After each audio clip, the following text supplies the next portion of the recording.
Est-ce qu'il faut perdre son accent pour réussir? Non, il faut savoir que moi, l'année dernière, j'étais dans une classe où il y avait les Erasmus, c'était des Espagnols.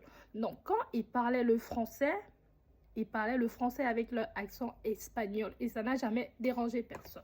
Pareil pour les Canadiens qui étaient là, ils parlaient le français avec leur accent espagnol et ça n'a jamais dérangé personne. Et j'ai envie de dire qu'ils étaient parmi les meilleurs de la classe.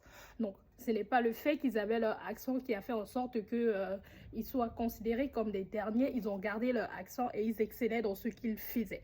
Donc, je pense que voilà, il ne faut pas s'éloigner du sujet. Il faut être bon dans ce que tu fais et ne pas te dénaturer. Voilà. J'ai envie de dire que les mots employés, par exemple, en France, moi je suis camerounaise, au Cameroun, bah, le français qu'on parle au Cameroun n'a pas forcément la même signification que le français qu'on parle en France. Certains mots ne signifient pas la même chose. Mais je pense pour ma part, quand tu arrives sur un territoire et que tu vis sur ce territoire ou que tu étudies un truc de ce genre, bah, tu essayes de te réapproprier certains mots, pour ma part. Donc, en tant qu'Africain, moi, je dirais juste que, parce que je sais qu'on parle un peu rapidement, on doit juste faire l'effort de mieux articuler et de parler lentement, mais pas de perdre notre accent. Donc, voilà.